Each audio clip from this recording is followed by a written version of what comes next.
Imminent wildfire threat. That's the basis for a new statewide executive order put in place today by Governor Tina Kotek. Thanks for joining us. I'm Brandon Camerman. Kendall Bartley is on assignment. That state of emergency is set to last through the end of the year.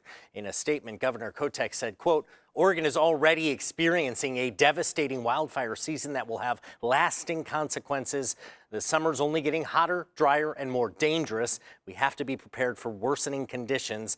I am declaring a state of emergency to access state resources for communities across Oregon as we respond to this year's escalating wildfire season. Now, Kotek added that all Oregonians should follow local instructions, evacuation levels, have an evacuation plan, which includes a go bag. And of course, this all comes as hundreds of people in Central Oregon are under evacuation orders due to the Cram Fire, which is just northeast of Madras, and it is exploding in size. Right now, it sits at more than 65,000 acres, the largest wildfire in the state so far this year. There is no containment so far. Those evacuation orders spread across Jefferson County as well as southern Wasco County. And the Deer Ridge Correctional Facility, located in Madras, says it is actively monitoring the Cram Fire. The facility is reviewing its evacuation procedures with staff, law enforcement, and fire officials, also taking precautionary measures to reduce fire risk, like soaking the surrounding area and cutting back vegetation, as well as storing backup water. There are 2 fire crews on site there. Growing Eugene's fire services to match a growing demand is a waiting game. That's what's coming from Eugene Springfield Fire Chief Mike Caven after this week's repeal of the fire service fee by the Eugene City Council. With the potential $10 million a year from the fee to cover department growth that is now off the table, the weight is on the revenue committee that is being formed by the city. That committee will help the city make its future financial plans. But you'll recall the city had a revenue committee leading up to the approval of their latest budget. That committee, made up in part of members of the Eugene Area Chamber of Commerce, said it was not fully able to do the job because it only had access to new revenues and not expenditures. Chief Caven says the new committee is expected to have access to a broader scope of the city's budget to figure out these funding solutions. We know that we're running out of ambulances on a daily basis, and we don't have the resources to pay for the ones that we have. It leaves us struggling to understand how we'll pay for those new resources into the future. During the development of the fire fee was a discussion within the city of Eugene about stagnant staffing for 40 years and 1,000% increase in call volume. That puts a huge demand on staff and reduces our response reliability.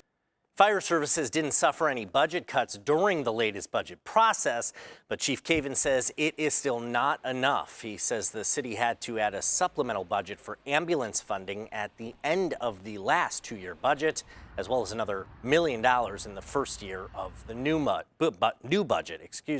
Meanwhile, Ward 1 Councilor Eliza Kaczynski, who is the only member of the City Council to vote against the repeal, said she received more feedback showing support of the fee than from those concerned about it. In a statement to our newsroom, she said, quote, the fire service fee was not the full solution to the challenges, but it was a part of that solution. And while there isn't a perfect answer to this, of the options we had, it was the strongest option. These problems are not going to fix themselves without actions, and there's not a solution that is going to make everyone happy.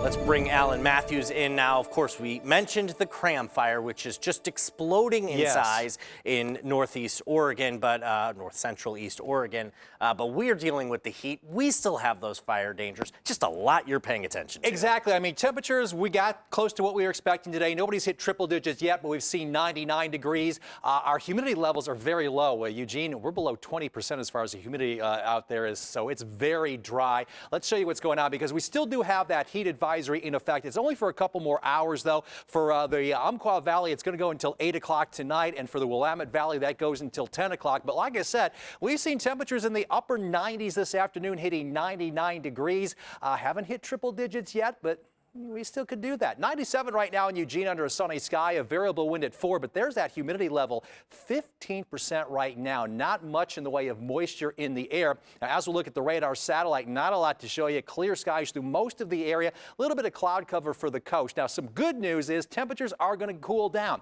Overnight temperatures will be in the mid to upper 50s, and those highs tomorrow are going to be in the upper 80s to low 90s. And we're going to continue this decrease in temperatures leading into the weekend. We'll talk more about that with your full forecast coming up in just a little bit. Brandon? All right, thank you, Alan. Well, with temperatures nearing the triple digits, even if they don't get there, many are headed to the water to cool off. But Eugene Springfield Fire says rivers like the Willamette and McKenzie may be more dangerous than they appear, especially during these heat waves.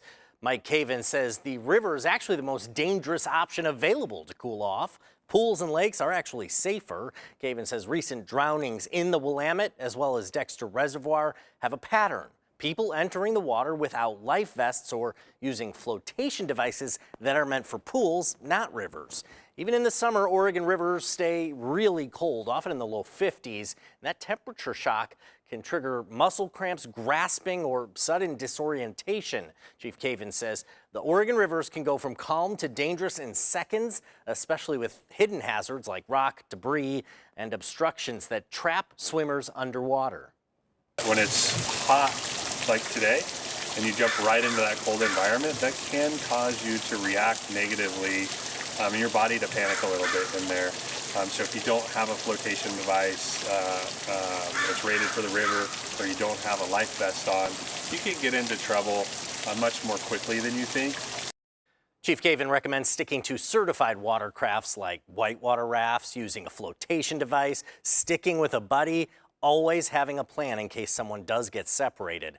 And with fire crews already responding to multiple water rescues this month, the message is simple: play it safe. Well, temperatures this week can not only be dangerous for you, but also for your pets. However, if you do see your dog panting after a walk, you may not want to give them water. Green Hill Humane Society says you don't want to give your dog water when they are breathing heavily because it could actually be dangerous. Dogs tend to drink water really quickly. The fast gulps of water could cause your dog to throw up and can sometimes aspirate and get into their lungs. Don't worry too much, though. Dogs have a natural way of cooling themselves down in the meantime. Sure. So when animals are panting, they're trying to cool themselves down, right? So they're trying to make sure that they're more comfortable. So when we're in that situation, it's just like when we kick off our shoes and we sit down inside and the air conditioning's on. Same thing for animals. If they can lay on a cool space, they can lay on the cool floor and just allow them to just relax and just cool off. Sometimes they like to be hosed down as well, too. So maybe getting those armpits a little bit wet, a little damp, allows them to cool. And another thing to keep in mind is hot pavement. Walking on spaces that are too hot can burn the pads of their feet. Green Hill says an easy way to test it is by placing your hand on the pavement. If after a few seconds you notice your hand is hot, probably too hot for your pet. And we just heard from Green Hill Humane Society. Speaking of Green Hill, it is today's KVAL Pet Project Tail-a-thon. That's where KVAL's Kendall Bartley is living it up as she always enjoys with the cats and dogs. Kendall? KAL Pet Project Tail-a-thon is sponsored by All-American Pet, Emerald Empire Federal Credit Union, and Green Hill Humane Society. Brandon, you are right. I love to live it up here at Green Hill Humane Society. I've enjoyed every single moment that I have been here to meet such amazing dogs and cats and birds and so many animals, you name it. That is what Green Hill does. They provide for multiple different species in our community. I'm here though with Dr. Schroeder, who is one of the main veterinarians here at Green Hill Humane Society. And you may notice we have this adorable, sweet dog named Honeycomb. Honeycomb might look like a puppy because he's small, but they're assuming that he might be around 2 years old. He was found emaciated in the forest in Coos County. A man came, dropped him off. So Dr. Schroeder, kind of break down, when animals like this come to you, what does it take to really bring them back to health to be adoptable? Yeah, it can take a while for animals like Honeycomb. This dog was in pretty bad shape when this Good Samaritan found him. You can see he's got wounds all over his feet. Someone had tried to wrap those wounds with old bandages, and he was just starved. So we have to refeed him slowly. You don't want to feed a starved animal too quickly or else it can make him more sick. So we have to get a good diet regimen. We're treating his wounds with antibiotics and pain medications and daily wound care. He'll probably be here for a while until he's healthy enough to go through neuter and then eventually be available for adoption. Yeah, absolutely heartbreaking. And how often does Green Hill have scenarios like this happen? More than we'd like. Unfortunately, there are animals out there who are lost, neglected. We see all different kinds, and that's what we do, is we nurse them back to health and then find them new homes. I think my favorite thing about Honeycomb is he's just so sweet. I don't think he knows that he was emaciated when he showed up here because he is just so happy. He's so sweet. And I think that's just proof in the care that Green Hill has provided to Honeycomb.